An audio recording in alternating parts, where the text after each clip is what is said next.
A paraplegic businessman is saved by a mysterious young woman in the metropolis. An enigmatic necklace brings to light secrets from the past. The businessman's curiosity leads him to a disturbing discovery. A street girl challenges the businessman's closed world. If this story interested you, don't forget to subscribe to our channel and let us know which city you're watching from. From the highest penthouse of a skyscraper in the heart of New York City, August Mendoza looked out over the city through enormous glass windows. At 55 years old, the successful businessman's gaze carried the weight of a life marked by triumphs and tragedies. His imposing figure contrasted with the fragility he felt inside, a vulnerability he strived to hide from the world. Rain began to fall, forming hypnotic patterns on the glass. August sighed, feeling the familiar discomfort in his right leg. The cane, his constant companion for over a decade, rested at his side, a silent reminder of the accident that had changed his life forever. "Mr. Mendoza, your meeting is scheduled for 2 p.m., announced his assistant Mary over the intercom. "Thank you, Mary. I'll be down in a few minutes," August responded, his deep voice echoing in the spacious office. He turned to the solid mahogany desk, covered in papers and reports. His eyes fell on a framed photograph, him and Helen, his late wife, smiling on a tropical beach. The image belonged to a time that seemed increasingly distant, almost unreal. August picked up his cane and walked slowly to the private elevator. As he descended, he tried to focus on the meeting ahead, but his mind insisted on wandering to memories of Helen. The void she had left was a wound that refused to fully heal. On the ground floor, his driver, John, was waiting with an umbrella. "Good afternoon, Mr. Mendoza. Traffic is complicated today with this rain. Perhaps we should leave a little earlier." August nodded, grateful for John's concern. As he settled into the back seat of the luxurious car, he felt a twinge of pain in his leg. He took a deep breath, trying to ignore the discomfort. The car glided through the congested streets of New York City. August observed the hustle and bustle of hurried pedestrians, each immersed in their own world. Suddenly, a wave of dizziness came over him. His vision blurred, and he felt his heart rate alarmingly accelerate. "John!" He tried to call out, but his voice came out weak. The driver, focused on the chaotic traffic, didn't notice his boss's discomfort. August tried to reach for his phone, but his hands were shaking too much. The world around him began to spin, and he felt he was about to faint. In a final effort, he tapped on the glass separating him from the driver, but the sound was muffled by the rain and traffic noise. As he struggled to maintain consciousness, August saw something that surprised him. A young woman approached the car, gesturing frantically. She seemed to have noticed his distress. Their eyes met briefly before everything went dark. When August regained consciousness, he found himself in an unfamiliar environment. The smell of antiseptic and the sound of heart monitors indicated he was in a hospital. He blinked several times, trying to focus his vision. "Mr. Mendoza, can you hear me?" A female voice, gentle but firm, reached his ears. He slowly turned his head and saw a middle-aged doctor standing beside his bed. What happened?" he asked, his voice hoarse. "You had a mild heart attack," the doctor explained. "You were brought in just in time thanks to the quick action of a young woman who noticed your distress." Memories started to come back. The dizziness, the feeling of helplessness, and then the girl. "Where is she?" "The young woman who helped me." The doctor smiled. "She's outside. She insisted on staying until she was sure you were all right. Would you like to see her?" August nodded, curious to meet his savior. Moments later, a girl no older than 20 entered the room timidly. Her brown hair was slightly disheveled, and her simple clothes contrasted with the immaculate hospital environment. "Hello," she said with a shy smile. "I'm glad you're okay." August observed her carefully, noting the determination in her eyes. There was something familiar about her, something he couldn't quite define. "Thank you," he replied. "I don't know how to thank you." The girl shrugged. Anyone would have done the same. It was at that moment that August noticed something that made his heart skip. Hanging around the young woman's neck was a necklace. Not just any necklace, but an exact replica of the one Helen used to wear. The same intricate design, the same stones. "Your necklace," he murmured, unable to hide his surprise. The girl instinctively touched the necklace. "Oh, it's a family heirloom." August felt a wave of conflicting emotions. Gratitude for the young woman's help, confusion about the necklace and a strange feeling that there was more going on here. "What's your name?" he asked, trying to keep his voice calm. "Olivia," she answered. "Olivia Carter." The name meant nothing to August, but the necklace was impossible to ignore. He adjusted himself in the bed, suddenly feeling more alert. "Olivia, I'd like to repay your kindness somehow. Is there anything I can do for you?" The girl seemed to hesitate. For the first time, August noticed the tiredness in her eyes, the worn clothes. Clearly, she was going through difficulties. "Actually," Olivia began, but was interrupted by the abrupt arrival of John, the driver, who entered the room breathless. "Mr. Mendoza, thank God you're all right. I'm so sorry, I should have noticed." August raised his hand, interrupting the driver's apologies. "It's all right, John, it wasn't your fault." Turning his attention back to Olivia, August noticed that she seemed uncomfortable with John's arrival. "You were saying something, Olivia?" The girl hesitated again, looking from August to John. I need to go. My brother is waiting for me." Before August could say anything more, Olivia hurriedly left the room. He tried to get up, but the doctor stopped him. "Mr. Mendoza, you need to rest. We can do some additional tests, and if everything looks good, you can go home tomorrow." August nodded distractedly, his mind still focused on Olivia and the mysterious necklace. He was certain that this encounter was not by chance. There was something more, a connection he couldn't fully understand. As the doctor explained the procedures and precautions he should take, August made a silent promise to himself. He would find Olivia again. He would discover the story behind that necklace and perhaps unravel a mystery that seemed to be tied to his own past. The rain continued to fall outside, washing the streets of New York City. For August Mendoza, however, that day marked the beginning of a journey that would change his life forever. A journey that would lead him to question everything he thought he knew about his past, his present, and especially about the woman he thought he knew so well.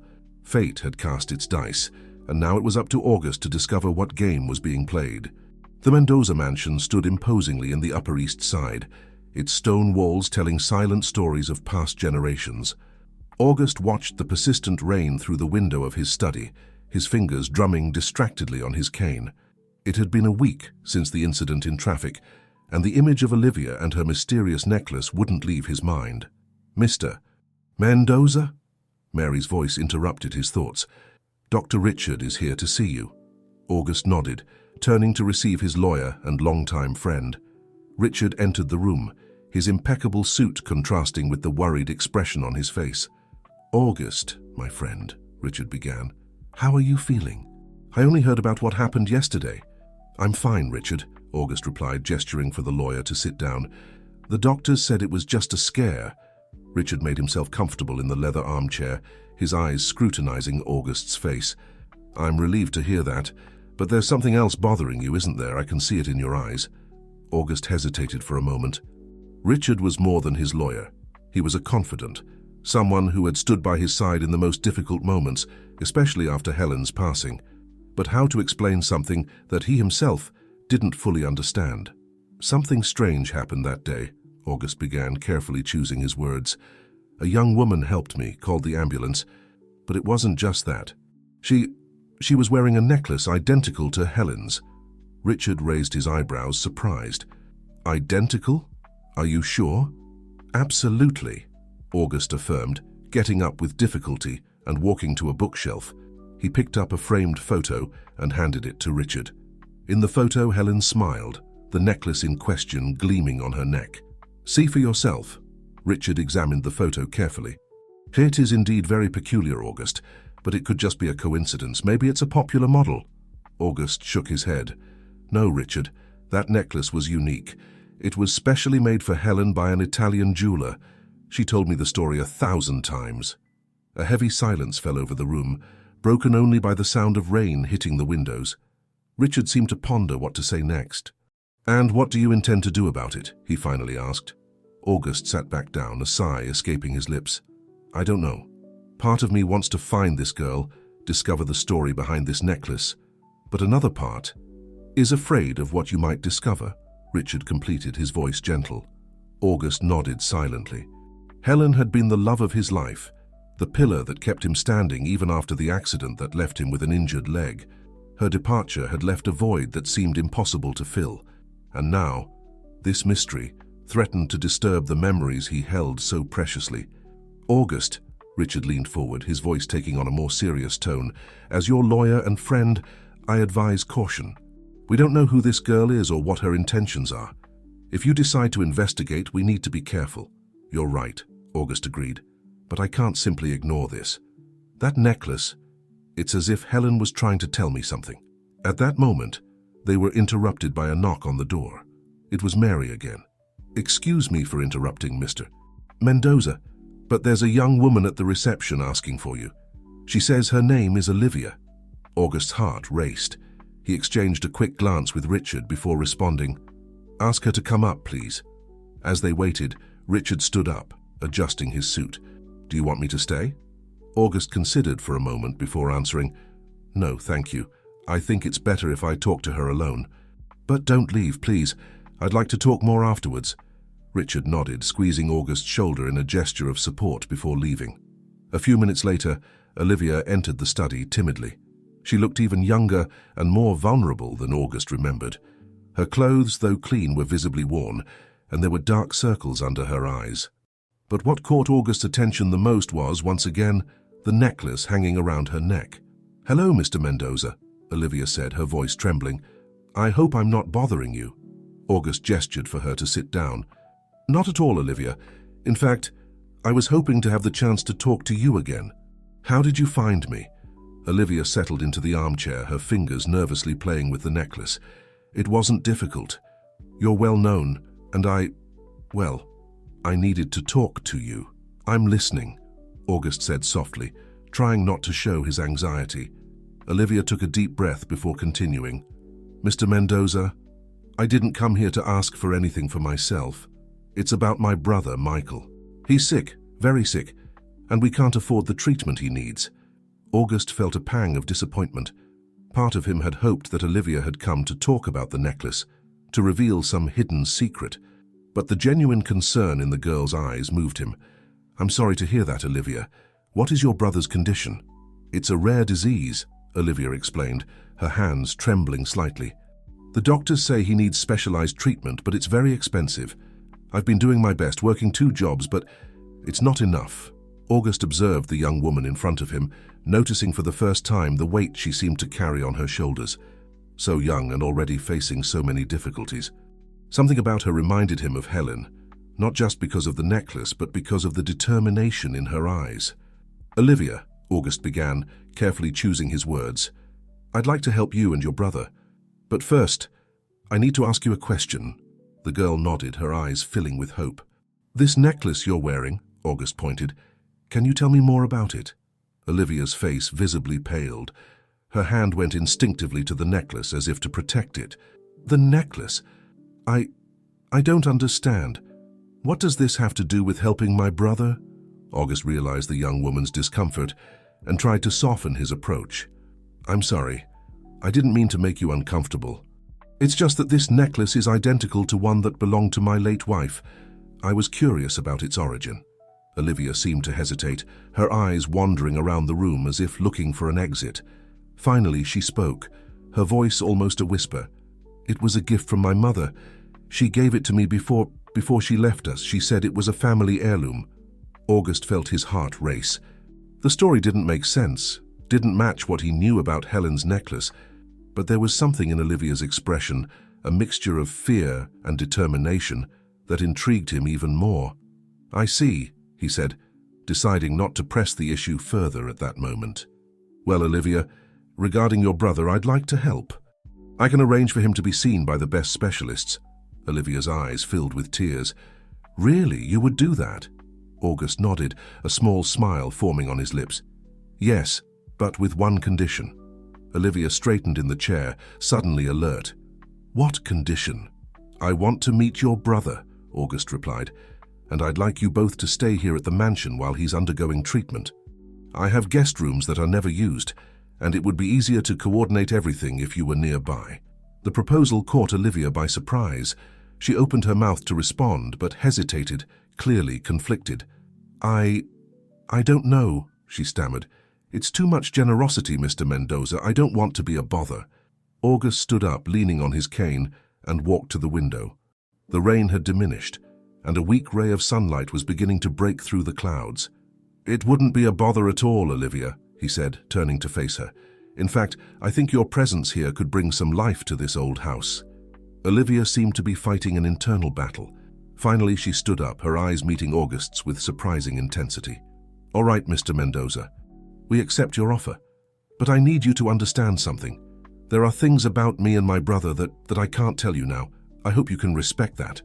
August felt a shiver run down his spine. Olivia's words confirmed his suspicions.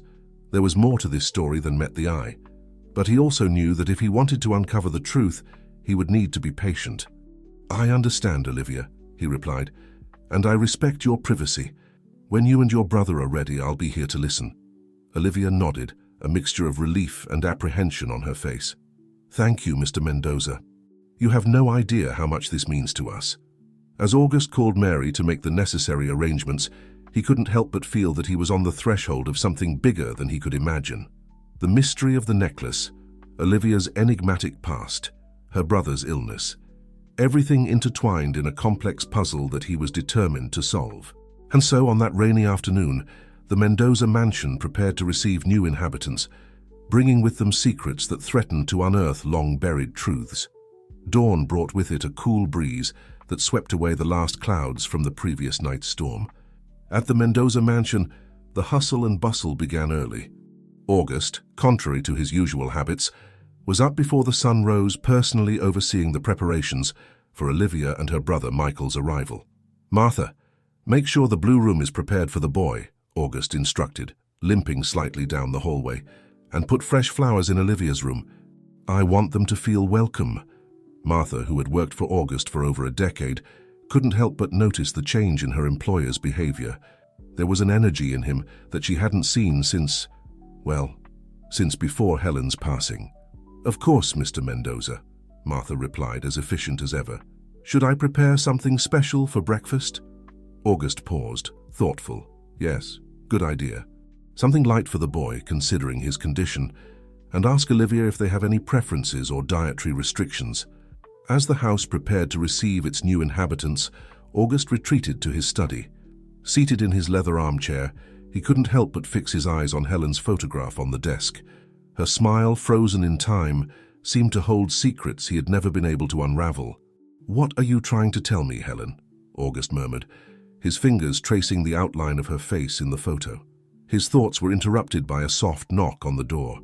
It was John, his driver. "Mr. Mendoza, I'm about to leave to pick up Miss Olivia and her brother. Is there anything else you need before I go?" August hesitated for a moment. "John, when you're with them, observe. Anything that seems out of the ordinary, any detail about the boy or about Olivia, you understand?" John nodded, understanding the delicate nature of the situation. "You can count on me, boss. I'll be attentive." As the morning progressed, August's anxiety grew. He found himself looking out the window several times, anticipating the car's arrival. When he finally spotted the vehicle entering the mansion gates, his heart raced. Olivia was the first to exit the car, her face a mixture of gratitude and apprehension. Then, with John's help, Michael emerged. August felt a tightness in his chest as he saw the boy. He couldn't have been more than 12 years old, but his fragile and pale appearance made him look even younger. "Mr. Mendoza," Olivia greeted, her voice trembling with emotion. "I don't know how to thank you." August raised his hand, gently interrupting her. "There's no need for thanks, Olivia. I'm happy to help." Turning to the boy, he smiled. "And you must be Michael. Welcome to our home." Michael looked at August with curious and intelligent eyes, contrasting with his fragile appearance. "Thank you, sir. Your house is very beautiful." As they entered the mansion, August couldn't help but notice how Olivia protectively held her brother's hand, as if she feared someone might snatch him away from her at any moment. Martha appeared, efficient as always. "The rooms are ready, Mr. Mendoza. Shall I show our guests?" "Please, Martha," August nodded. "And afterwards, if you can, join me in the living room for breakfast." As Martha led Olivia and Michael upstairs, August headed to the living room, where a lavish table awaited them. He sat down, observing the garden through the window, lost in thought. Minutes later, Olivia and Michael reappeared, looking a bit more at ease. Michael, in particular, seemed enchanted by the grandeur of the mansion. "This is amazing," exclaimed the boy, his eyes shining as he examined the details of the decor. "Olivia, did you see that painting in the hallway? It looks so real." Olivia smiled tenderly at her brother, but August noticed a shadow of concern in her eyes. "Yes, Michael, it's beautiful. Now, let's eat something, okay? You need to eat well." As they served themselves, August tried to maintain light conversation, asking about Michael's preferences and if the trip had been comfortable. The boy responded animatedly, his energy contrasting with his fragile appearance. "Mr. Mendoza," Michael suddenly asked, "who's the pretty lady in the photo in your office?" A silence fell over the table. Olivia shot a warning glance at her brother, but August smiled, though his eyes betrayed a hint of sadness. "That was my wife, Helen," he answered softly. She's no longer with us." Michael lowered his eyes, realizing he had touched on a sensitive subject. "I'm sorry," he murmured. August shook his head. "Don't worry, young man. Helen loved children. She would be happy to know we have you here with us." Olivia, who had been quiet until then, finally spoke. "Mr. Mendoza, I can't express how grateful we are, but I confess I feel a bit uncomfortable. It's too much generosity and we barely know each other." August leaned forward, his gaze meeting Olivia's. "I understand your concern, Olivia, but sometimes life presents us with opportunities to do good, and we should embrace them. Besides," he hesitated for a moment, "there's something about you that intrigues me. Perhaps it's fate uniting us for some reason." Olivia seemed tense for a moment, her hand unconsciously touching the necklace. August noticed the gesture but decided not to comment. "Well," he continued, changing the subject, "this afternoon we have an appointment scheduled for Michael at the hospital. I'd like to accompany you if you don't mind." "Of course," Olivia replied, seeming relieved at the change of topic. "It would be great to have your support." The rest of breakfast passed quietly, with Michael telling stories about his favorite books and August listening attentively, impressed by the boy's intelligence and imagination. After the meal, while Olivia helped Michael prepare for the consultation, August retreated again to his study. He had barely sat down when he heard a knock on the door. "Come in," he called, surprised to see John. "Mr. Mendoza," the driver began, closing the door behind him, "there's something I think you should know about Miss Olivia and the boy." August straightened in his chair, his attention fully focused. "What is it, John?" "When I went to pick them up," John hesitated, carefully choosing his words, "they weren't in a house or apartment. They were, well, it seemed they were living in a temporary shelter, and I heard Olivia mention something about not being able to go back there." August felt a knot form in his stomach. Olivia and Michael's situation seemed to be even more precarious than he had imagined. "Thank you for telling me, John," said August, his mind already working on the implications of this information. "Please keep this between us for now." When John left, August sat in silence for several minutes, contemplating Helen's photograph. The mystery surrounding Olivia and Michael seemed to deepen with each moment. The necklace, their precarious situation, Michael's illness. There were missing pieces in this puzzle, and August was determined to find them.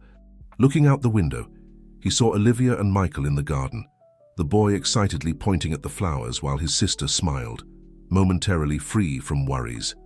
At that moment, August made a decision. He would do everything in his power, not only to help Michael, but to uncover the truth behind this mysterious duo that fate had brought into his life. With a deep sigh, he stood up, preparing for the medical consultation that awaited them. Each step seemed to lead him deeper into a mystery that promised to unearth long-buried secrets, not just about Olivia and Michael, but possibly about his own past and Helen's. With a last look at Michael, who was watching them with curious and concerned eyes, August began to speak, knowing that his words would change the course of their lives forever.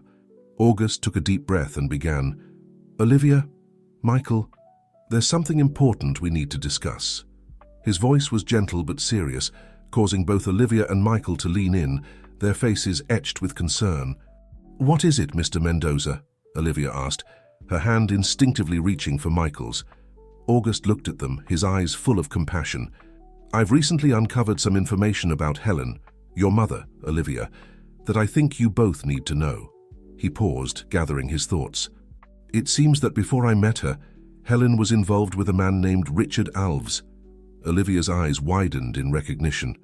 "That name, I think I heard my grandmother mention it once, but she never went into details. August nodded, continuing carefully. Richard was a powerful man, but also a dangerous one. He was involved in illegal business. And Helen, she knew about these activities. Are you saying my mother was a criminal? Olivia exclaimed, her voice trembling. No, not exactly, August hastened to clarify. But she was in a complicated situation. When she found out she was pregnant with you, Olivia, Helen realized she needed to get out of that life. That's when she fled. Tears began to form in Olivia's eyes. So is that why she left me, out of fear? August reached out, gently holding Olivia's hand. I think it was out of love. She wanted to protect you, give you a chance at a better life, away from that world. Olivia remained silent for a long moment, processing the information. When she spoke again, her voice was laden with emotion. Why are you telling me this now? August sighed heavily. Because Helen's past may be catching up with us. There are people asking questions, potentially dangerous people, and they seem to be interested in you. Fear crossed Olivia's face, her eyes immediately turning to Michael. Are we in danger? I'm not entirely sure, August admitted, but I want you to know that I'll do everything in my power to protect you both. You are your family now. The words hung in the air, heavy with meaning. Olivia looked at August, her eyes shining with unshed tears. Even after all this, after all the secrets and lies, August felt his own throat tighten with emotion. Olivia, I loved your mother, and even if there are parts of her life that I didn't know about, it doesn't change the love we shared. You and Michael, you're part of her, and now you're part of me too. At that moment, something changed between them. The invisible barrier that had separated them seemed to crumble, and Olivia, unable to contain her emotions any longer, threw herself into August's arms, sobbing quietly. August hugged her, feeling the weight of years of secrets and pain being released. He looked at Michael, still sleeping peacefully, oblivious to the drama unfolding around him. In that instant, August made a silent promise. He would protect this newly discovered family, no matter the cost. The moment was interrupted by a soft knock on the door. Dr. Henry entered, his expression serious. I'm sorry to interrupt, he said softly, but I have news about Michael's treatment. Olivia pulled away from August, quickly wiping away her tears. What is it, Doctor? Dr. Henry approached the bed, his eyes alternating between August and Olivia. The treatment is progressing, but we've discovered a complication. Michael will need a bone marrow transplant. The air seemed to be sucked out of the room.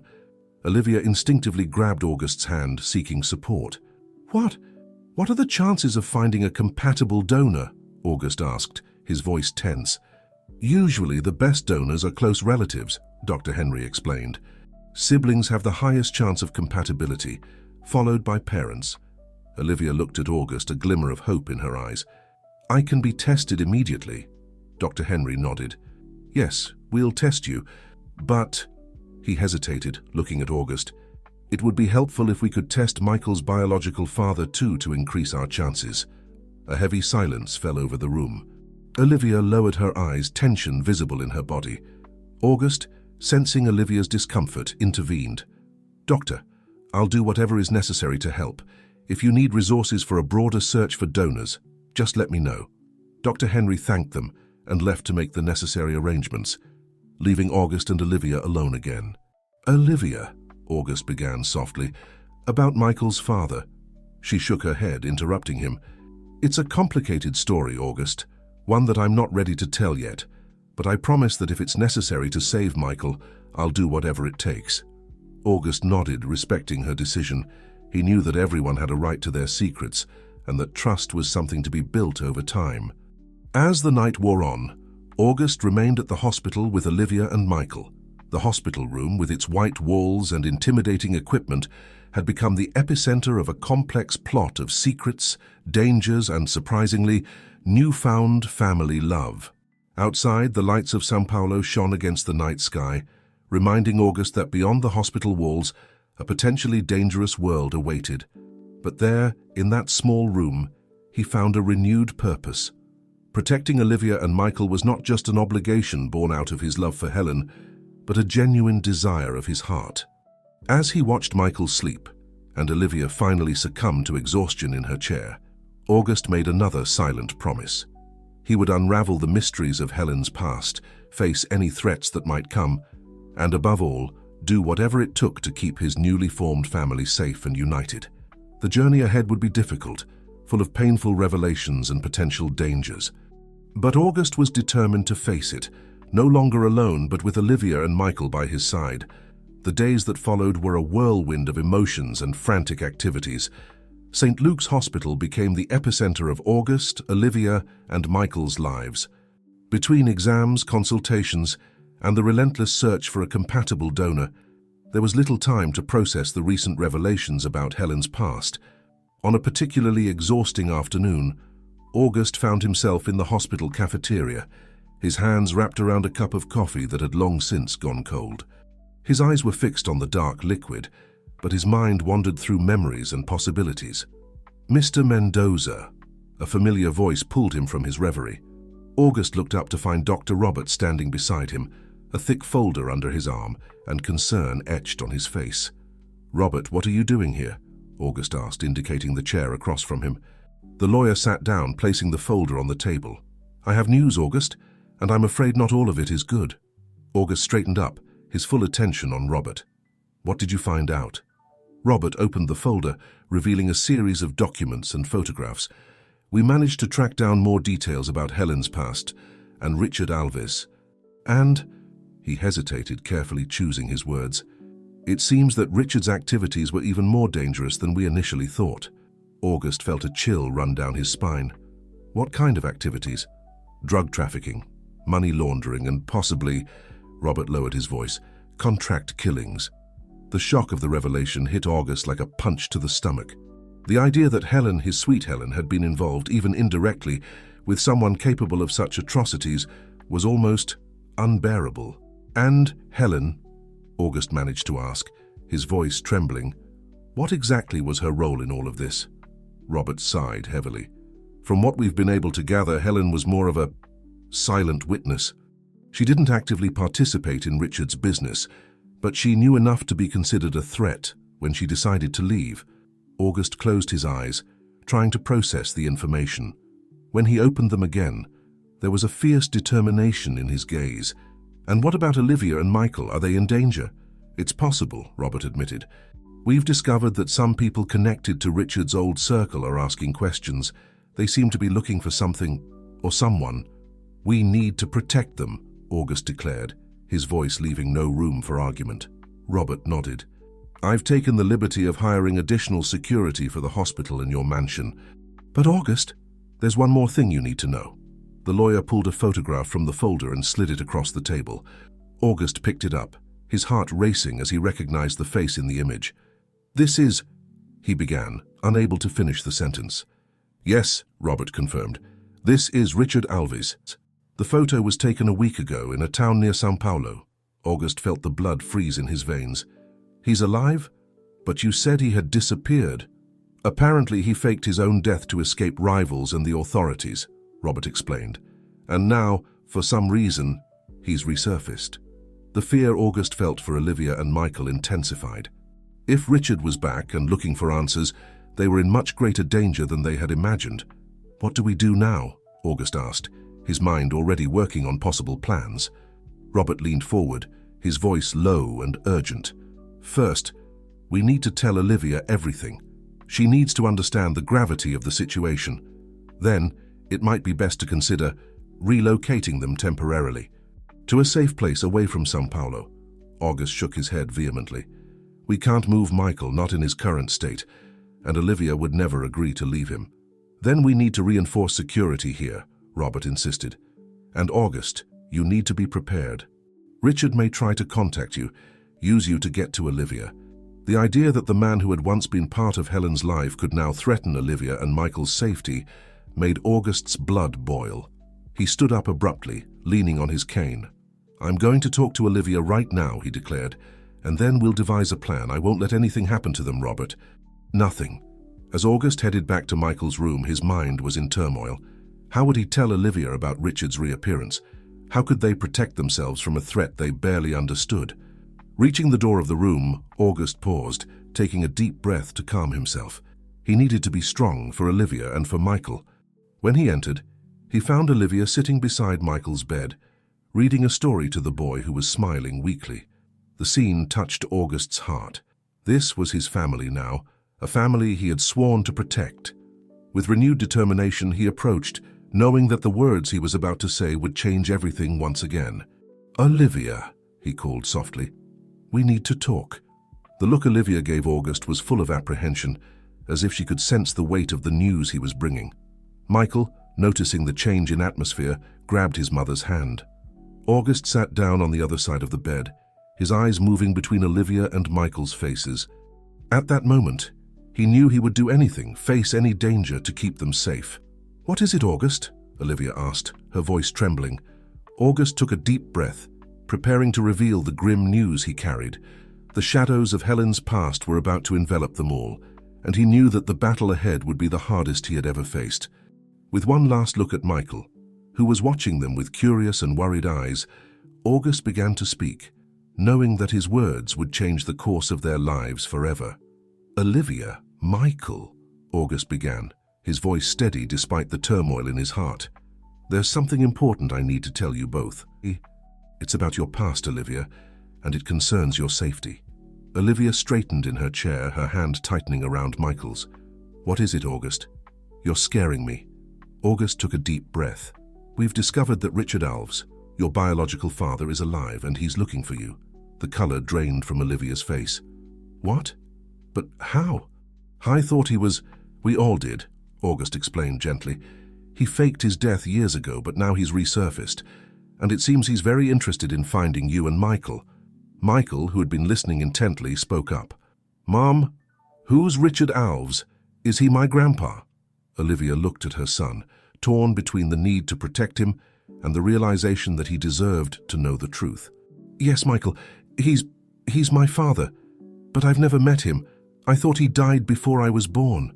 August leaned forward, his eyes locked on Olivia's. "There's more, Olivia. Richard wasn't just any man.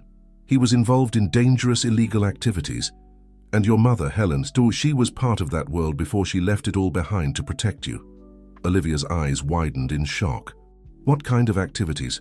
What was my mother involved in?" August hesitated, looking at Michael. The boy was young, but his eyes held a wisdom beyond his years. He decided to be as honest as possible without going into gruesome details. "Richard was involved in organized crime," August explained carefully. "Drug trafficking, money laundering, dangerous stuff. Your mother wasn't directly involved, but she knew about it.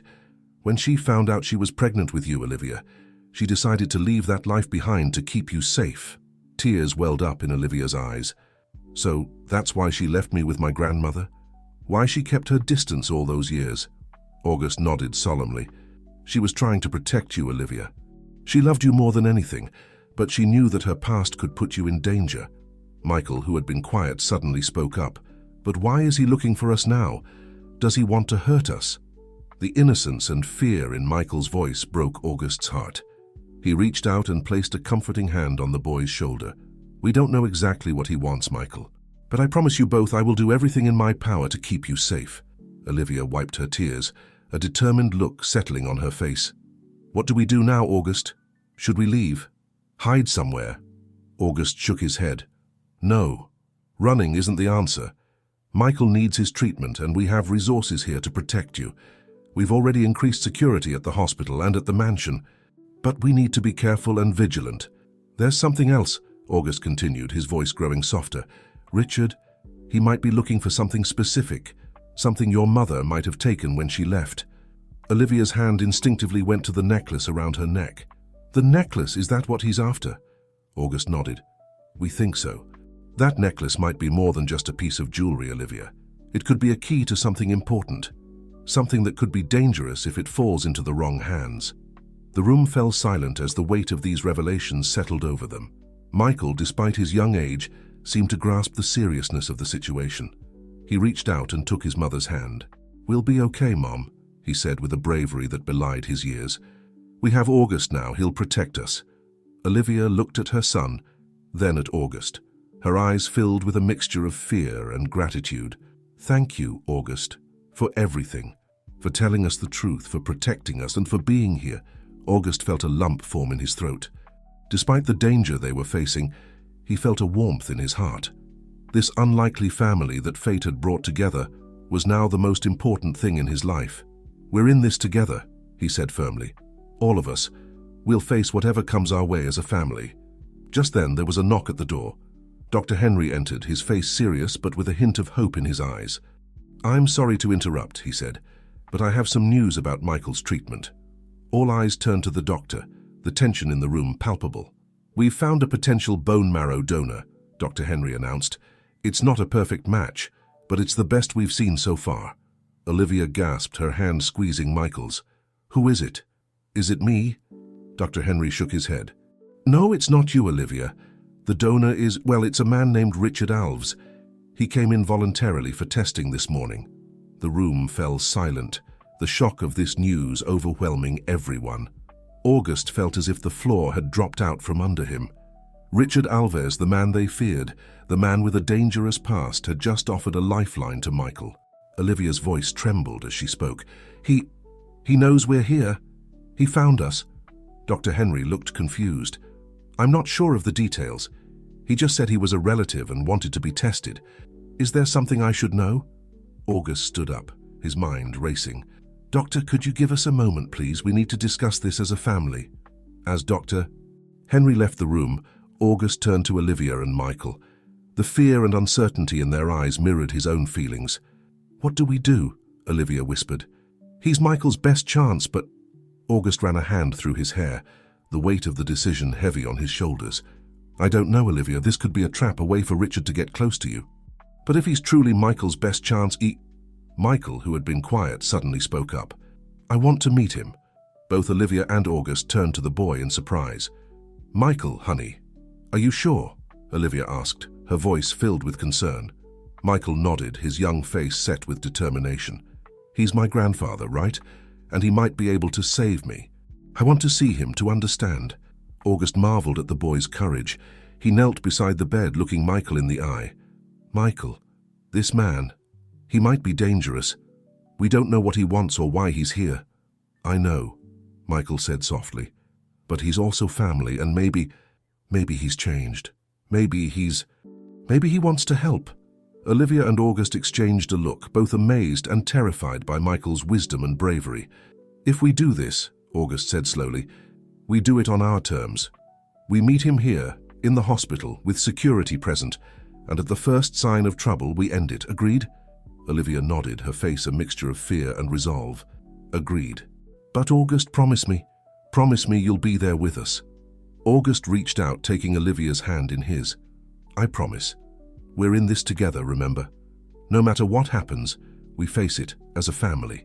As they prepared to make the call that would bring Richard Alves into their lives, August couldn't shake the feeling that they were standing on the edge of a precipice. The decisions they made in the coming days would shape not only Michael's future but all of theirs. The shadows of the past were looming large, threatening to engulf them. But in that hospital room, surrounded by the love of his newfound family, August found a strength he didn't know he possessed. Whatever challenges lay ahead, whatever secrets were yet to be uncovered, they would face them together.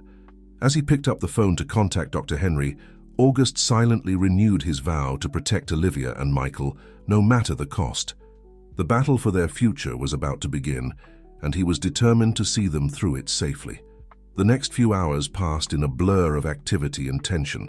August coordinated with hospital security and his own team to ensure that every precaution was taken for Richard Alves' visit. Olivia alternated between comforting Michael and pacing nervously, her hand often straying to the necklace around her neck. As evening approached, a palpable tension filled Michael's hospital room. August stood by the window, his eyes scanning the parking lot below, while Olivia sat on the edge of Michael's bed, holding her son's hand tightly. "He's here," August said quietly, spotting a sleek black car pulling up to the hospital entrance. Olivia took a deep breath, her face pale but determined. "Are you ready, Michael?" The boy nodded bravely, though his grip on his mother's hand tightened. "I'm ready, Mum." Minutes that felt like hours passed before there was a soft knock on the door. August moved to stand protectively near Olivia and Michael as Dr. Henry entered. followed by a tall, distinguished-looking man with salt-and-pepper hair and piercing blue eyes, Richard Alves.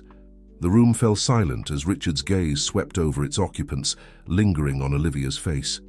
His expression was unreadable, a mixture of longing, regret, and something darker that August couldn't quite place.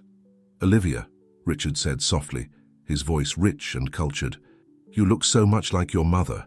Olivia stiffened, her free hand instinctively going to her necklace. "Mr. Alves," she responded, her voice cool and controlled. Richard's eyes moved to Michael, softening as they took in the boy's pale face and the medical equipment surrounding him. "And you must be Michael. It's good to meet you, grandson." Michael, showing a maturity beyond his years, met Richard's gaze steadily. "Hello, Mr. Alves. Thank you for coming to help me." A flicker of emotion passed over Richard's face, surprise perhaps, or admiration for the boy's composure. He turned to August, his expression hardening slightly. "Mr. Mendoza, I appreciate you allowing this meeting." August nodded curtly, his hand resting protectively on Olivia's shoulder. "We're here for Michael. That's all that matters right now, Doctor." Henry, sensing the tension, cleared his throat. "Well, now that introductions are done, perhaps we should discuss the medical aspects of the situation." For the next half hour, Dr. Henry explained the bone marrow transplant process, the risks involved, and the potential outcomes. Richard listened intently, asking pointed questions that revealed a surprising level of medical knowledge. As the doctor finished his explanation, Richard spoke up. "I want to do this. Whatever tests, whatever procedures are necessary, I'm willing to do it all to help Michael." Olivia, who had been silent throughout the doctor's explanation, finally spoke. "Why?" Her voice was barely above a whisper, laden with years of hurt and confusion. "Why now, after all this time?" Richard's composure faltered for a moment. He looked at Olivia, then at Michael before his gaze settled on the necklace around Olivia's neck. Because I've made many mistakes in my life, Olivia. Terrible mistakes that cost me everything I ever cared about. Your mother, I can't change the past, but perhaps I can do something right for once." "For Michael." August watched Richard carefully, trying to decipher the man's true intentions. Was this genuine remorse or part of a larger scheme? Michael, who had been quiet, suddenly spoke up. "Mom, I think we should let him help. If he can save me, doesn't that mean something?" Olivia looked torn, her eyes filling with tears as she looked from her son to Richard. August squeezed her shoulder gently, offering silent support. "Olivia," August said softly, "the decision is yours. But know that whatever you choose, I'll be here to support you and Michael." Olivia took a deep breath, her gaze moving from August to Richard, and finally settling on Michael. "Okay," she said, her voice shaky but resolute. "For Michael, we'll do this. But," she added, her eyes hardening as she looked at Richard, "this doesn't change anything. It doesn't erase the past or suddenly make us a happy family." Richard nodded solemnly. "I understand. Thank you for giving me this chance, Olivia. I promise I won't let you down, not again." As Dr. Henry began discussing the next steps with Richard, August pulled Olivia aside. "Are you sure about this?" he asked quietly. Olivia nodded, though her eyes were filled with uncertainty. "I don't trust him, August, but if he can save Michael, I have to try. I'm scared. What if this is all part of some plan? What if he's after the necklace, or worse?" August took Olivia's hands in his gaze steady and reassuring. "Listen to me, Olivia. No matter what happens, no matter what Richard's true intentions might be, I promise you this. I will protect you and Michael with everything I have. We're family now, and family stands together." Tears spilled from Olivia's eyes as she leaned into August's embrace. Over her shoulder, August's eyes met Richard's. The older man's expression was unreadable, but there was an intensity in his gaze that sent a chill down August's spine. As the night wore on and plans were made for the bone marrow transplant, August couldn't shake the feeling that this was just the beginning. Richard Alves' reappearance had set in motion a chain of events that would undoubtedly change all their lives forever. Whatever secrets the past held, whatever dangers lurked in the shadows, August knew one thing for certain. He would stop at nothing to protect the family he had found in Olivia and Michael. The road ahead would be challenging, filled with uncertainties and potential betrayals, but they would face it together. As Richard prepared to leave, promising to return the next day to begin the pre-transplant procedures, August caught a glimpse of something in the man's eyes, a flicker of emotion that could have been regret, determination, or something far more sinister. The battle for Michael's life, for the truth about Helen's past and for the future of their newly formed family was just beginning, and August Mendoza was ready to fight with everything he had. As the door closed behind Richard, the room fell into a heavy silence. August turned to find Olivia staring at the space her father had occupied, her face a mix of emotions, fear, hope, and confusion warring for dominance. "Are you okay?" August asked softly, placing a gentle hand on her shoulder. Olivia blinked, as if coming out of a trance. I don't know. It doesn't feel real. All these years I thought he was dead, and now..." She trailed off, her hand unconsciously moving to touch the necklace. Michael's small voice broke through the tension. "Mom, is he really going to help me?" Olivia moved to her son's bedside, smoothing his hair back with a tender touch. "That's what he says, sweetheart. We'll have to wait and see." August watched the interaction, his heart heavy with the weight of their situation. He knew that the appearance of Richard Alves was just the beginning of what promised to be a complex and potentially dangerous journey. "I think we should all try to get some rest," August suggested. "Tomorrow will be a long day and we need to be prepared for whatever comes." As if on cue, Dr. Henry re-entered the room. "I've scheduled the preliminary tests for Richard tomorrow morning," he informed them. "If all goes well, we could be looking at the transplant within a week." The news brought a mix of relief and apprehension. A week. So much could happen in a week. After the doctor left, August turned to Olivia. "Why don't you try to get some sleep? Shall stay with Michael." Olivia hesitated, clearly torn between her exhaustion and her reluctance to leave her son's side. "It's okay, Mom," Michael said, showing maturity beyond his years. "August will be here, and you need to rest if you're going to help me fight this." With a grateful smile, Olivia kissed her son's forehead and squeezed August's hand before retiring to the small cot in the corner of the room.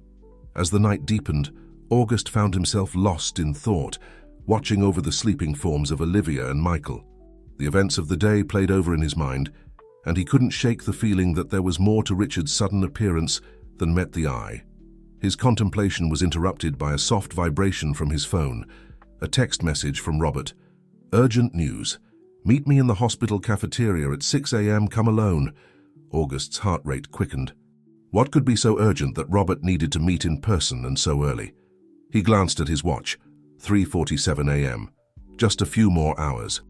The rest of the night passed slowly, with August alternating between dozing fitfully in his chair and watching over his charges.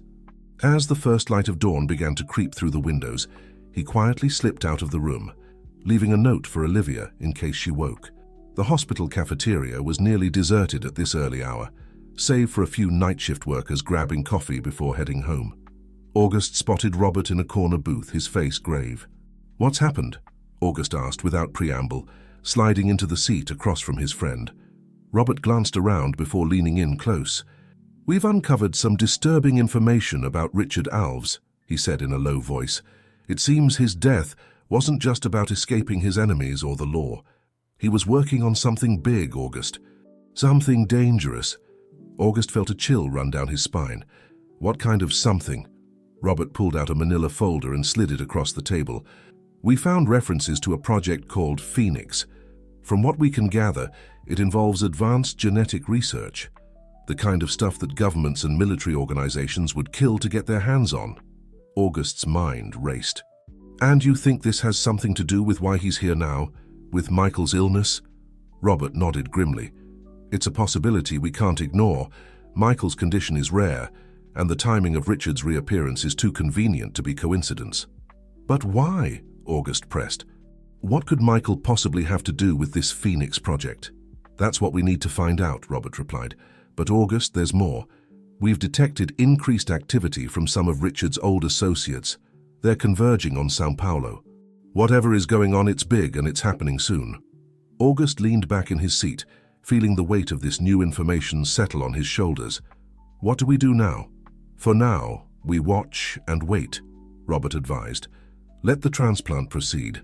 Michael's health has to be the priority, but we need to be vigilant.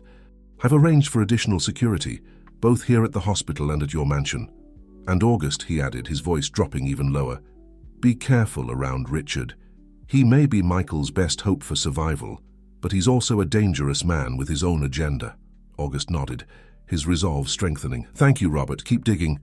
We need to know everything we can about this Phoenix project and what it might have to do with Michael and Olivia. As he made his way back to Michael's room, August's mind was in turmoil. The situation had just become infinitely more complex and potentially more dangerous than he had imagined. He knew he needed to tell Olivia about this new development, but he dreaded adding to her already overwhelming burden. Entering the room, he found Olivia awake, sitting by Michael's bedside. She looked up as he entered, her eyes questioning. "Where were you?" she asked softly, careful not to wake Michael. August took a deep breath. "Olivia, there's something we need to discuss. About your father and about Michael." Olivia's face paled, but she nodded resolutely. "Tell me everything." As August began to recount his conversation with Robert, he couldn't help but feel that they were standing on the precipice of something much larger and more dangerous than they had ever anticipated. The battle for Michael's life had just become intertwined with a web of secrets and scientific intrigue that stretched far beyond the walls of this hospital room. Whatever lay ahead, August knew one thing for certain. He would stop at nothing to protect Olivia and Michael, even if it meant confronting the dangerous world that Richard Alves had brought to their doorstep. As the sun rose over São Paulo, casting long shadows through the hospital windows, August steeled himself for the challenges ahead. The day of the transplant was approaching, and with it, the potential for both salvation and danger. The game was afoot, and the stakes couldn't be higher. As August finished recounting his conversation with Robert, Olivia sat in stunned silence, her eyes wide with a mixture of fear and disbelief. She glanced at Michael, still sleeping peacefully, before turning back to August. "A secret genetic research project?" she whispered, her voice trembling.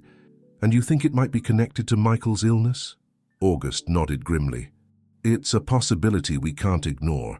The timing of your father's reappearance, the rarity of Michael's condition, it's too much to be mere coincidence." Olivia's hand went to the necklace around her neck, a gesture that had become almost unconscious. "Do you think, could this necklace have something to do with it all?" August leaned forward, his voice low and urgent. "Olivia, I need you to think carefully. Did your mother ever say anything about the necklace? Any hint that it might be more than just a piece of jewelry?" Olivia closed her eyes, concentrating. "She always said it was special, that I should never take it off. But I thought it was just sentiment, you know, a way to keep her close." She paused, a frown creasing her brow. "But there was one thing. The night before she died, she told me that if I was ever in real trouble, I should look to the heart of the rose." "The heart of the rose?" August repeated, puzzled. Olivia nodded, reaching up to touch the pendant. "The necklace. It's a rose design, but I never understood what she meant. I've examined it 1,000 times, and there's nothing unusual about it." August's mind raced with possibilities. Could the necklace be some kind of key or storage device? A piece of the puzzle in this mysterious Phoenix project? Their conversation was interrupted by a soft knock at the door. Dr. Henry entered, his face serious. "Good morning," he said quietly. "I hope I'm not interrupting, but we need to start the final preparations for the transplant. Richard is already here for his pre-op procedures." Olivia tensed visibly at the mention of her father's name.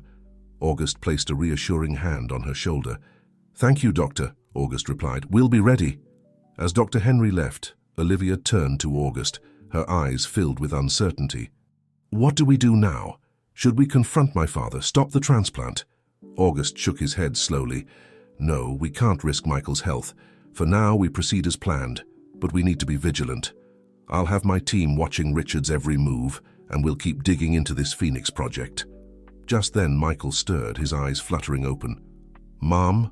August? What's going on?" Olivia quickly composed herself, putting on a brave smile for her son. "Everything's fine, sweetheart. The doctors are just getting ready for your big day." As Olivia tended to Michael, August stepped out into the hallway, needing a moment to gather his thoughts. The corridor was busier now, with nurses and doctors going about their morning routines. But among the hospital staff, August noticed a few unfamiliar faces. Men in suits who seemed just a little too alert, their eyes scanning the area with practiced efficiency. He pulled out his phone, quickly texting Robert, "Extra security noted. Keep me updated on any movements." Returning to the room, August found Michael sitting up in bed, looking more energetic than he had in days. The boy's resilience never ceased to amaze him. "August," Michael called out, "is it true? Am I really going to get better after today?" August moved to the bedside, ruffling Michael's hair affectionately. "That's the plan, champ. Your grandfather's cells are going to help make you strong again." Michael's face grew serious. "But you and Mum are worried about something." "I can tell." August exchanged a glance with Olivia, marveling at the boy's perceptiveness. He decided honesty was the best approach. "You're right, Michael. There are some things we're concerned about. But I promise you this. Your mom and I are doing everything we can to keep you safe. Your job is to focus on getting better. Can you do that for us?" Michael nodded solemnly. "I'll be brave. For both of you." The next few hours passed in a blur of activity. Nurses came and went, checking Michael's vitals and preparing him for the procedure. August used the time to coordinate with his security team, ensuring that every entrance and exit was monitored. As the time for the transplant approached, tension in the room reached a fever pitch. Olivia paced nervously, while August stood guard by the door, his eyes constantly scanning for any sign of threat. Finally, Dr. Henry arrived with a team of nurses. "It's time," he announced. "We're ready to take Michael to the operating room." As they prepared to wheel Michael's bed out, Richard appeared in the doorway. He looked tired but determined, dressed in a hospital gown. "I wanted to see him before we do this," Richard said, his voice uncharacteristically hesitant. Olivia stiffened but nodded, allowing Richard to approach Michael's bedside. Richard leaned down, speaking softly to his grandson. "You're a brave boy, Michael. Braver than I ever was. I want you to know that I'm proud of you." Michael, his young face a mixture of fear and hope, reached out and took Richard's hand. "Thank you for helping me, Grandpa." The simple gesture seemed to catch Richard off guard. For a moment, his carefully constructed facade cracked, revealing a glimpse of genuine emotion. But as quickly as it appeared, it was gone, replaced by his usual inscrutable expression. As the medical team began to move Michael's bed, August pulled Olivia aside. "I'll go with them," he said quietly. "You stay with your father. Keep an eye on him, but be careful. Remember, we still don't know his true intentions." Olivia nodded, her face set with determination. "I will. August, thank you for everything." As August followed Michael's bed down the corridor, he couldn't shake the feeling that they were walking into something far bigger and more dangerous than they could imagine. The Phoenix Project, Richard's mysterious past, the secrets hidden within Helen's necklace, all of it was converging on this moment. In the operating room, bathed in harsh fluorescent light, August watched as the medical team prepared for the procedure. Michael lay on the table, looking small and vulnerable amidst the intimidating array of medical equipment. As the anesthesiologist began to administer the sedative, Michael's eyes found August's. "Will you be here when I wake up?" the boy asked, his voice tinged with fear. August moved closer, taking Michael's hand in his own. "I promise, Michael. I'll be right here waiting for you." As Michael's eyes fluttered closed, August felt a fierce wave of protectiveness wash over him. Whatever secrets Richard Alves was hiding, whatever dangers the Phoenix Project might bring, August knew he would face them all to keep this boy safe. The transplant began, and with it, the next chapter in their increasingly complex story. As the doctors worked to give Michael a chance at life, August stood vigil, his mind racing with possibilities and plans. Outside the operating room, in the busy corridors of the hospital and beyond, unseen forces were gathering. The game that Richard Alves had set in motion years ago was reaching its climax, and August knew that the true battle was only just beginning. As the hours ticked by, August steeled himself for whatever challenges lay ahead. He had made a promise, to Michael, to Olivia, and to himself, and he intended to keep it no matter the cost. The future was uncertain, fraught with danger and mystery. But in that sterile operating room, watching over the boy who had become like a son to him, August Mendoza found a strength and determination he never knew he possessed. The transplant continued, a delicate dance of science and hope. while outside the wheels of a larger, more dangerous game began to turn. The next few days would test them all, pushing them to their limits and beyond. But for now, in this moment, August focused on the steady beep of the heart monitor, the rhythmic hum of the medical equipment, and the promise of a future where Michael would be healthy and safe. It was a promise he intended to keep, no matter what secrets the past held or what dangers the future might bring. As the hours of the transplant procedure stretched on, August remained vigilant, his eyes constantly scanning the operating room and the corridor beyond. The rhythmic beeping of the machines monitoring Michael's vital signs became a soundtrack to his anxious thoughts. Outside the operating room, Olivia paced nervously, her fingers absently tracing the outline of the rose pendant around her neck. Richard sat in a nearby chair, his face an inscrutable mask, but his eyes followed Olivia's every movement. "He'll be fine," Richard said softly, breaking the tense silence. "Michael is strong. He has your spirit." Olivia paused, turning to face her father. "And what about your spirit? What has he inherited from you?" Richard's eyes flickered with an emotion Olivia couldn't quite decipher. "More than you know," he murmured. Before Olivia could press further, Dr. Henry emerged from the operating room, his face tired but bearing a small smile. "The transplant is complete," he announced. "Michael is doing well. We'll be moving him to recovery shortly." Relief washed over Olivia, and she felt her knees weaken. Richard stood quickly, steadying her with a hand on her arm. The gesture, so paternal and instinctive, caught them both by surprise. As Michael was wheeled out of the operating room, August at his side, Olivia rushed to her son's bedside. The boy was pale and groggy, but his eyes flickered open at his mother's touch. "Mum," Michael's voice was barely a whisper. "I'm here, sweetheart," Olivia soothed, tears of relief streaming down her face. "You did so well. You're so brave." August placed a comforting hand on Olivia's shoulder, his eyes meeting Richard's over her head. The older man's expression was unreadable, a mixture of relief, concern, and something else, something that set August's nerves on edge. As Michael was settled into the recovery room, August pulled Dr. Henry aside. "What's the prognosis?" he asked quietly. The doctor's face was cautiously optimistic. "The next 48 hours are critical. We'll be monitoring him closely for any signs of rejection or complications, but if all goes well, we should start seeing improvements in his condition within a week or two." August nodded, his mind already racing ahead to the challenges that lay before them. The immediate danger of the transplant might be over, but he knew the real battle was just beginning. As night fell over São Paulo, the hospital settled into the quiet rhythms of its nocturnal routine. August insisted that Olivia get some rest, promising to stay with Michael through the night. As she reluctantly retired to the small cot in the corner of the room, August settled into the chair beside Michael's bed, his eyes never leaving the boy's sleeping form. It was well past midnight when August's phone vibrated with a message from Robert. "Urgent. Meet me in the parking garage, level B2, now." Glancing at Olivia and Michael, both sleeping peacefully, August hesitated. He hated to leave them even for a moment, but Robert wouldn't have called him away without good reason. Making a quick decision, August quietly slipped out of the room, nodding to the security guard stationed outside. He took the elevator down to the parking garage, his hand instinctively reaching for the concealed weapon he'd taken to carrying since this ordeal began. The parking garage was dimly lit and eerily quiet at this hour. August's footsteps echoed as he made his way to level B2. He spotted Robert's silhouette near a concrete pillar and approached cautiously. "What's going on, Robert?" August asked, his voice low. Robert's face was grim. "We've intercepted some communications. Richard's old associates. They're not just converging on São Paulo. They're here now in the hospital." August felt his blood run cold. "What do they want?" "We're not sure," Robert replied.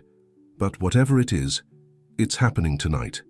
"August, they're not just after Richard. They're interested in Michael." "Michael? But why?" August's mind raced with possibilities, each more alarming than the last. Robert hesitated, then pulled out a tablet. "Remember the Phoenix project we discovered?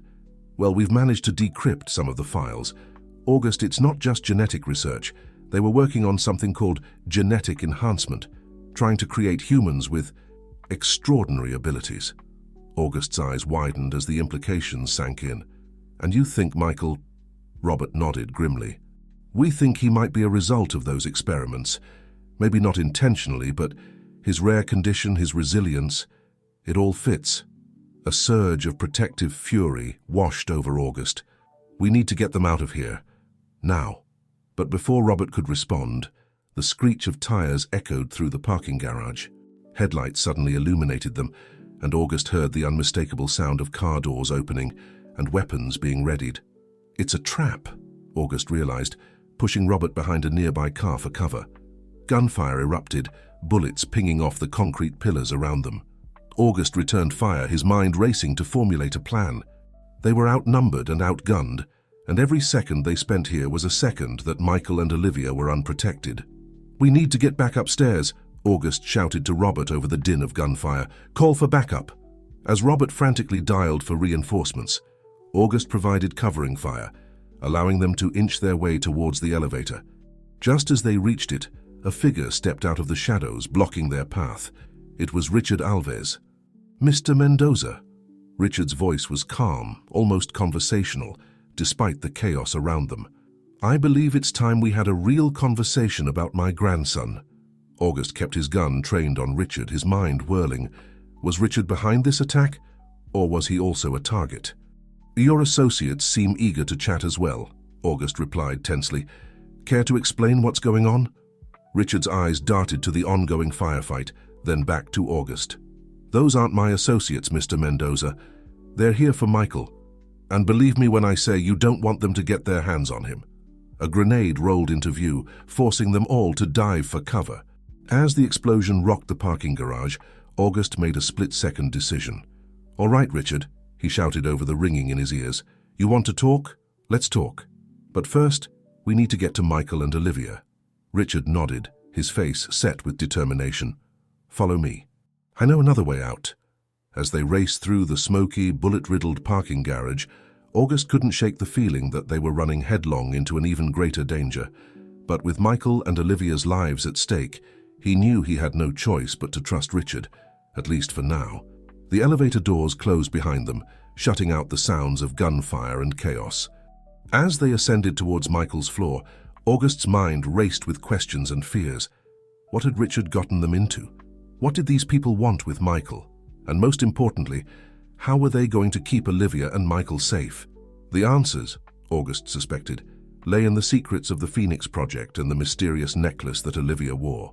As the elevator climbed, he steeled himself for the battle ahead, knowing that the next few hours would likely determine not just Michael's fate, but all of theirs. The doors opened, and they stepped out into the quiet hospital corridor. But the silence was deceptive. August could feel the storm approaching. Whatever came next, he was determined to protect his newfound family, no matter the cost. With Richard at his side, and Robert bringing up the rear, August moved swiftly towards Michael's room, every sense on high alert. The game had changed, and the stakes were higher than ever. The truth about Michael, about Helen, about the Phoenix Project, it was all about to come to light, and August Mendoza was ready to face it head-on. As they approached Michael's room, August's heart raced. The hallway was eerily quiet, the usual bustling of nurses and beeping of machines conspicuously absent. When they reached the door, August held up a hand, signaling the others to stop. He pressed his ear against the cool surface, straining to hear any sound from within. Silence. With a nod to Richard and Robert, August slowly turned the handle, his other hand resting on his concealed weapon. The door swung open, revealing a scene that made his blood run cold. The room was empty. Michael's bed was disheveled, the IV stand toppled over, and Olivia was nowhere to be seen. "No," August breathed, rushing into the room. "No, no, no." Richard followed, his face a mask of shock and anger. "How?" "The security was compromised," came a voice from behind them. They whirled around to see Dr. Henry standing in the doorway, but gone was the kind professional demeanor. His eyes were cold, calculating, and in his hand was a gun pointed directly at them. "Dr. Henry." August's mind reeled. "You're part of this." The doctor's laugh was humorless. "Part of it? Mr. Mendoza, I've been overseeing it from the beginning. The Phoenix Project was never just about genetic enhancement. It was about creating the perfect human weapon. And Michael, well, he's our greatest success. Richard lunged forward, but August held him back. Where are they? Richard growled. Where's my grandson? Dr. Henry smiled coldly. Safe, for now, but their future depends on your cooperation, Mr. Alves. You have something we want.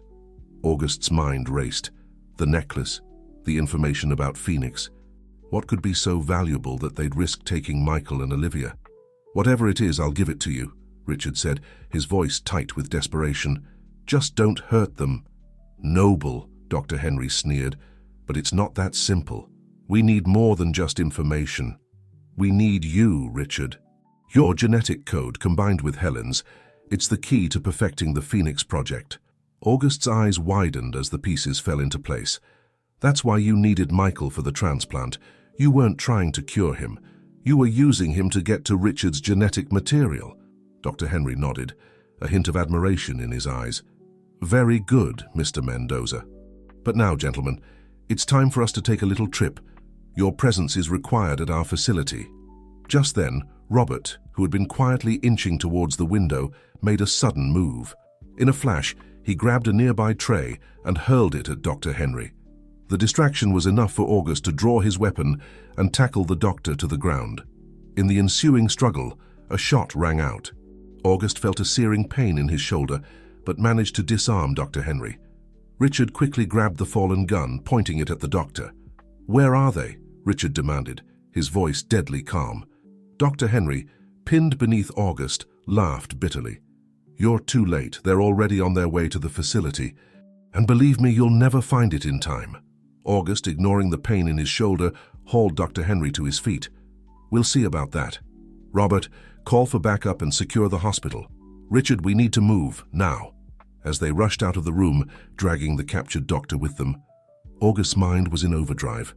They had to find Olivia and Michael, but they were flying blind. The facility could be anywhere. Then a thought struck him.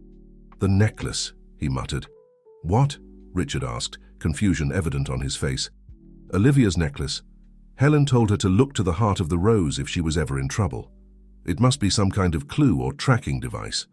Richard's eyes widened in recognition. Of course, Helen would have had a contingency plan. But how do we access it? As they reached the parking garage, now eerily quiet in the aftermath of the earlier firefight, August made a decision. We need to go to my house. If there's any information about the necklace or the Phoenix project, it'll be in Helen's old things. They piled into August's car with Robert staying behind to coordinate with the authorities. As they sped through the pre-dawn streets of São Paulo, August could feel time slipping away. Every second that passed was another second that Olivia and Michael were in danger. I never wanted this for them, Richard said quietly, breaking the tense silence. I thought by disappearing I was protecting them from my past. But I only made them more vulnerable.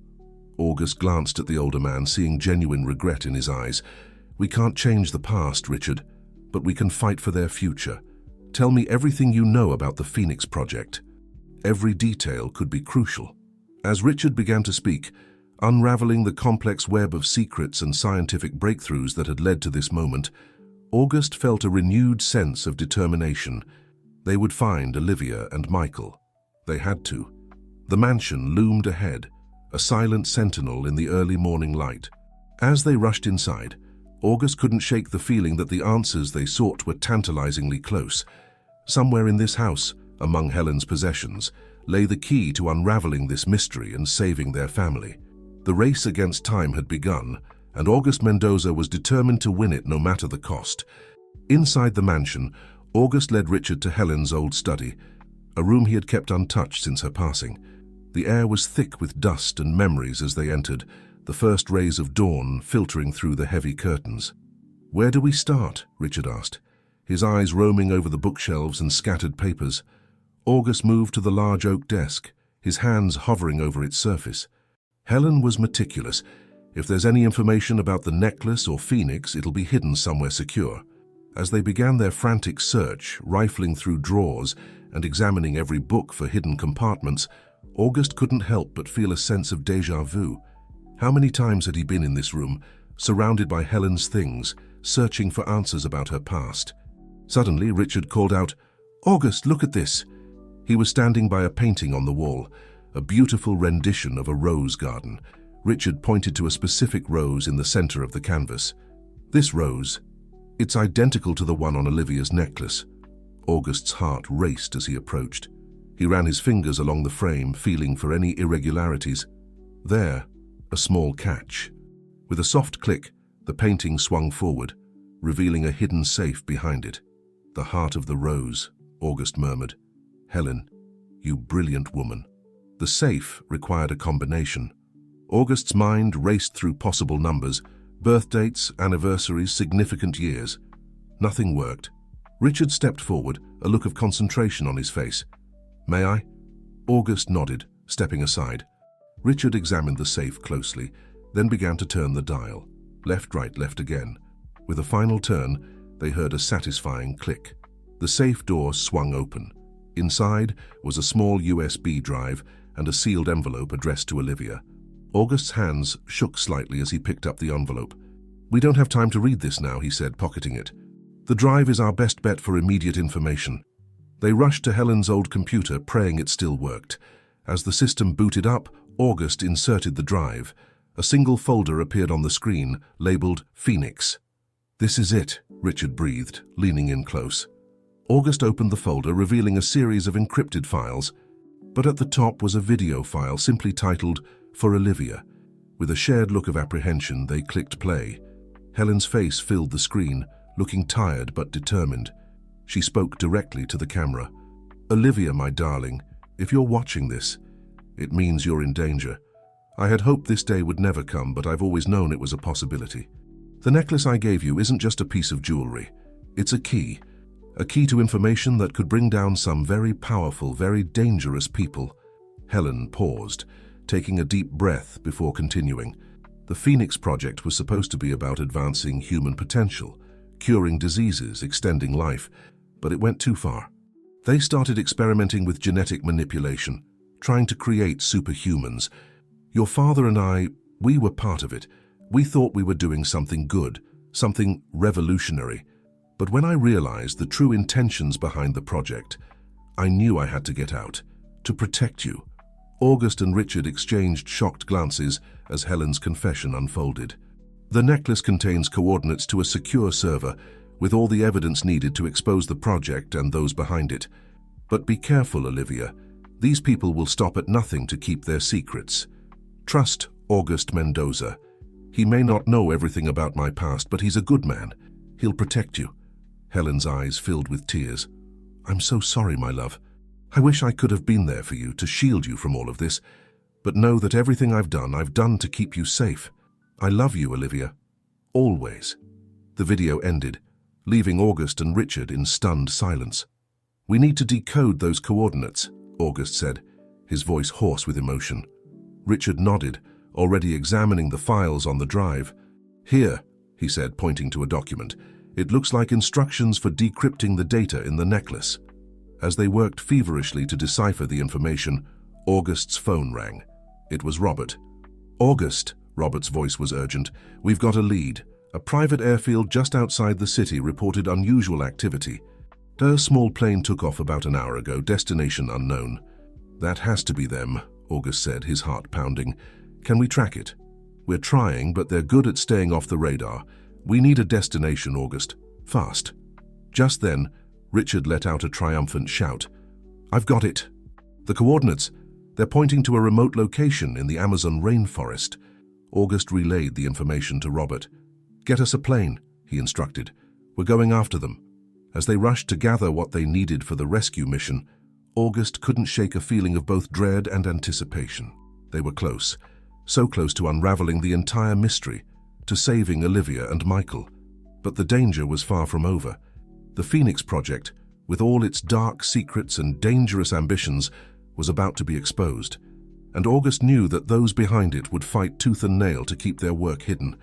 As they left the mansion, heading towards an uncertain and perilous future, August made a silent vow. He would bring Olivia and Michael home safely. He would expose the truth behind Phoenix. And he would ensure that Helen's sacrifice, her years of secrecy and separation from her daughter, would not be in vain. The final battle was about to begin, and August Mendoza was ready for war. The private jet cut through the early morning sky, its nose pointed towards the heart of the Amazon rainforest. Inside, August sat rigidly, his eyes fixed on the horizon, while his mind raced through possible scenarios. Beside him, Richard pored over the decrypted files from Helen's USB drive, his face a mask of concentration and worry. "Anything useful?" August asked, breaking the tense silence. Richard looked up, his eyes heavy with the weight of revelation. "It's overwhelming. The scope of the Phoenix project, the people involved. It goes deeper than I ever imagined." August leaned in, lowering his voice despite the privacy of their cabin. "What exactly are we dealing with here, Richard? What have they done to Michael?" Richard sighed, running a hand through his graying hair. "From what I can gather, Michael wasn't just a result of the project, he was the culmination of it. They've been manipulating genes for generations, August. My genes, Helen's, we were all part of their grand experiment." The implications of Richard's words sent a chill down August's spine. "And Michael? What makes him so special?" "If these files are correct," Richard said, his voice barely above a whisper, "Michael has the potential to develop abilities beyond anything we've seen before. Enhanced strength, accelerated healing, possibly even telepathic capabilities. But it's all theoretical. They need him to activate these dormant genes." August's fists clenched involuntarily. "And that's what the transplant was about? Triggering these abilities?" Richard nodded grimly. "It seems so. My genetic material, combined with the treatments they've likely been giving him since his abduction, it could be the key to unlocking his full potential." The thought of Michael, sweet, brave Michael, being used as a human experiment filled August with a rage he could barely contain. "We'll stop them," he said, his voice hard with determination. "We'll bring them both home." As the jet began its descent, August's phone buzzed with a message from Robert. "Satellite imagery shows a compound hidden in the jungle. Coordinates match. Heavy security presence, be careful." August relayed the information to Richard as they prepared for landing. The small hidden airstrip appeared beneath them, a scar of concrete in the vast green canopy of the rainforest. As soon as they touched down, August and Richard were on the move. They had packed light, weapons, communications equipment, and basic survival gear. The humid air hit them like a wall as they exited the plane, the sounds of the jungle a cacophonous backdrop to their mission. Their local contact, a grizzled ex-military man named Diego, was waiting for them with a rugged jeep. "The compound is about 2 hours from here," he informed them as they climbed in, "but we'll have to go on foot for the last few miles to avoid detection." As they bumped along overgrown jungle roads, August's mind was focused on Olivia and Michael. Were they all right? Had the Phoenix group already started their experiments? The thought spurred him to grip his weapon tighter, his resolve hardening with each passing minute. Finally, Diego brought the jeep to a stop in a small clearing. "This is as far as we go by vehicle," he said. "From here we move silently." As they made their way through the dense undergrowth, August's senses were on high alert. Every snapping twig, every rustle of leaves could be a potential threat. Richard moved with surprising agility for a man his age, his face set with grim determination. After what felt like hours of careful navigation, they reached the edge of a small rise. Diego held up a hand, signaling them to stop and take cover. Crawling on their bellies, they peered over the crest of the hill. Below them, partially hidden by the jungle canopy, stood a massive compound. High concrete walls topped with razor wire encircled a collection of sleek modern buildings. Armed guards patrolled the perimeter, their weapons glinting in the dappled sunlight that filtered through the trees. "There," Richard whispered, pointing to a structure near the center of the compound. "That has to be the main research facility. If Olivia and Michael are anywhere, they'll be in there." August nodded, his mind already formulating a plan. "We need a distraction," he murmured. "Something to draw their attention away from the main building." Diego pulled out a small device from his pack.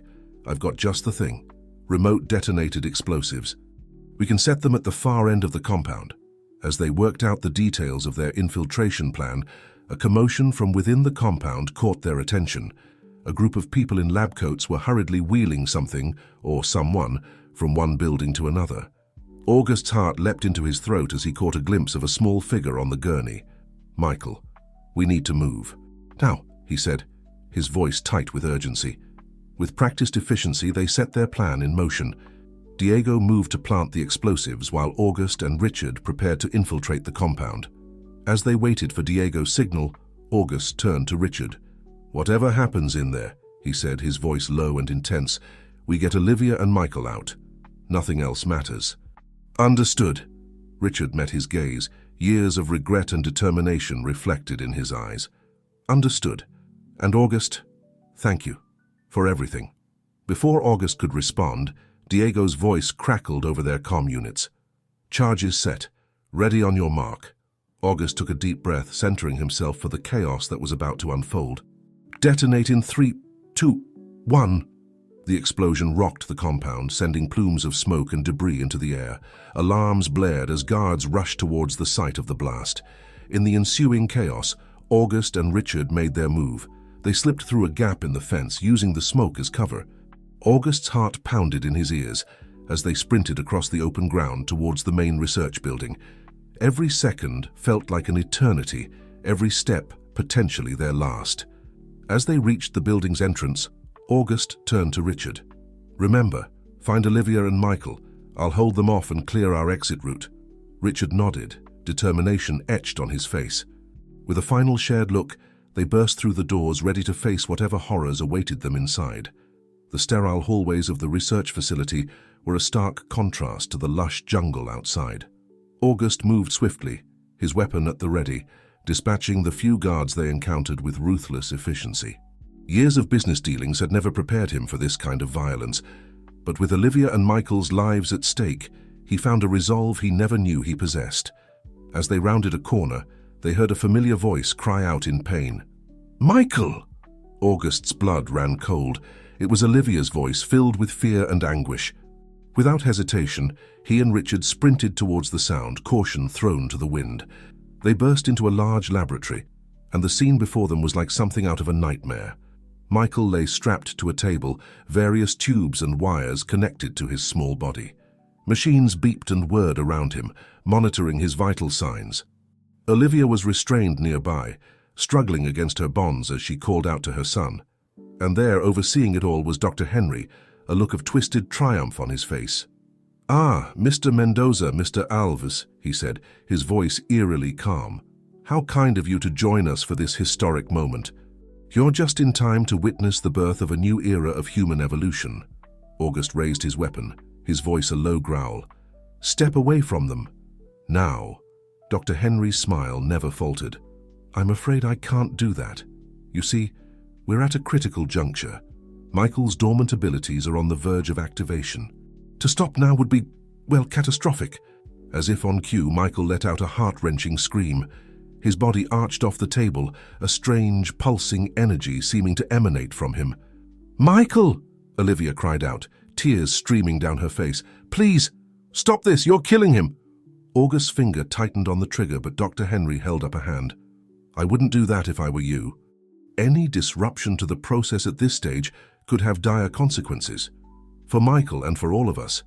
Richard stepped forward, his voice pleading. "Henry, this isn't what we wanted. The Phoenix Project was meant to help people, not create weapons. Please, let my grandson go." Dr. Henry's eyes flashed with a manic light. "Help people? This will help people, Richard. Imagine a world where disease is eradicated, where human potential is unlimited. Michael is the key to all of that." As they argued, August noticed Olivia working frantically at her restraints.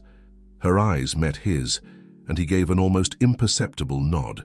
Whatever was about to happen, they needed to be ready. Suddenly, the energy surrounding Michael intensified. The machines monitoring him began to beep erratically, and the lights in the lab flickered. "It's happening," Dr. Henry exclaimed, his attention fully on Michael. "The activation is complete." In that moment of distraction, several things happened at once. Olivia broke free from her restraints, lunging towards Michael. August fired his weapon, the shot going wide as the room was plunged into darkness. And Richard, with a cry of anguish, threw himself at Dr. Henry. Chaos erupted in the darkened lab. August could hear the sounds of struggle, of equipment crashing to the floor. He fumbled his way towards where he had last seen Michael, calling out for Olivia. "August! Here!" Olivia's voice guided him through the darkness.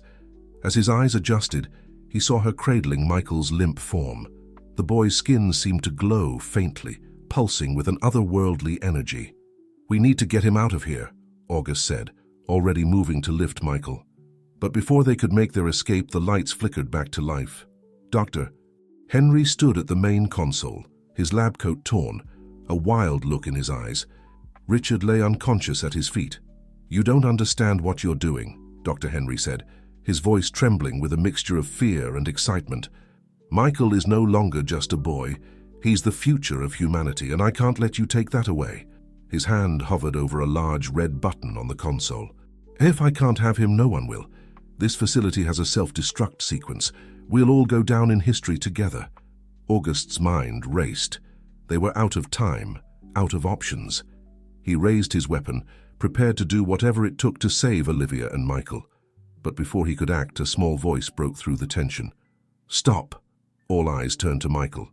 The boy was awake, his eyes glowing with an ethereal light. He sat up slowly, seeming to float rather than move. "Michael?" Olivia whispered, her voice a mixture of awe and fear. Michael turned to Dr. Henry, his young face serene, but filled with an wisdom far beyond his years. "This ends now," he said, his voice resonating with power. What happened next would be debated and discussed for years to come. A pulse of energy emanated from Michael, washing over everyone in the room. Dr. Henry collapsed, unconscious. The machines around them sparked and died. And then, as quickly as it had begun, it was over. Michael slumped back into Olivia's arms, once again just a small, vulnerable boy. August moved quickly, gathering Michael in his arms. "We need to go, now." As they made their way out of the facility, Richard regaining consciousness and stumbling along with them, August's mind whirled with questions. What had Michael become? What did this mean for their future? But as they emerged into the sunlight, the sounds of approaching helicopters filling the air, August knew that those questions would have to wait. For now, all that mattered was that they were together, and they were alive. The battle was over, but August Mendoza knew that their journey, their new life as an unlikely but unbreakable family, was just beginning. As the helicopters descended, August recognized the insignia of the Brazilian Federal Police. Robert had come through, bringing the cavalry just in time. The next few hours were a blur of debriefings, medical examinations, and hurried explanations. Michael, exhausted from his ordeal, slept peacefully under Olivia's watchful eye. The doctors were amazed at his rapid recovery, though they couldn't explain the strange energy readings they were getting from his body. Richard, looking older than ever, sat quietly in a corner, his eyes never leaving his grandson.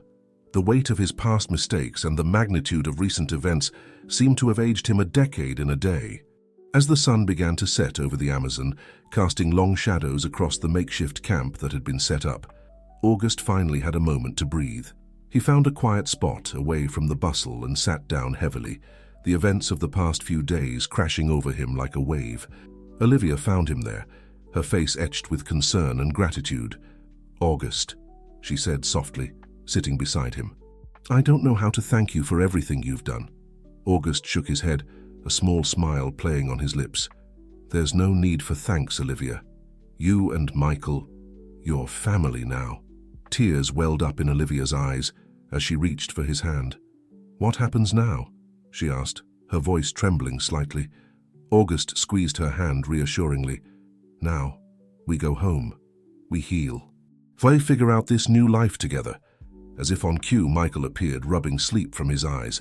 "Mom, August," he called out tentatively. They both turned, opening their arms to the boy who had been through so much. Michael rushed into their embrace, and for a moment the world seemed to stand still. In the days and weeks that followed, life slowly began to settle into a new normal. The Mendoza mansion, once a symbol of August's solitary existence, now echoed with the sounds of family. Michael's powers, while still not fully understood, seemed to have stabilized. Under the careful guidance of trusted doctors and scientists, he was learning to control and understand his unique abilities. Richard, after much soul-searching and long conversations with Olivia, decided to stay. He moved into a guest house on the property, determined to make up for lost time and be the grandfather Michael deserved. As for August and Olivia, their bond grew stronger with each passing day. What had started as a chance encounter had blossomed into something deep and unbreakable. They were married in a small, intimate ceremony in the mansion's garden, with Michael proudly serving as ring-bearer. The Phoenix Project was exposed, its dark secrets brought to light. The revelations sent shockwaves through the scientific and political communities, leading to sweeping reforms in genetic research regulations. 1 year to the day after their harrowing escape from the Amazon facility, August stood on the balcony of the mansion, watching as Olivia and Michael played in the garden below. Richard sat nearby, reading a story to Michael's new baby sister, a surprise addition to their growing family. August fingered the envelope in his pocket, Helen's final letter to Olivia, which they had finally felt ready to read together. Its contents had brought closure, tears, and a deeper understanding of the sacrifices made for love and family. As the sun began to set over São Paulo, painting the sky in brilliant hues of orange and pink, August reflected on the incredible journey that had brought them all together. From loss and loneliness, through danger and discovery, to this moment of peace and belonging. He thought of Helen, of the secrets she had kept and the love she had never stopped feeling for her daughter. He thought of Richard, given a second chance at family and redemption. He thought of Michael, a boy with extraordinary gifts and an even more extraordinary heart. And he thought of Olivia, the woman who had walked into his life and changed everything. As if sensing his gaze, Olivia looked up from the garden and smiled, her eyes shining with love and contentment. August smiled back, his heart full to bursting. The future was uncertain, as it always is. Michael's powers might bring new challenges, and the ripples of the Phoenix Project's exposure were still spreading across the world. But August knew that whatever came their way, they would face it together. For in the end, that was the greatest discovery of all. That family, in all its unexpected and beautiful forms, was the most powerful force in the world. As night fell over the Mendoza mansion, August joined his family in the garden.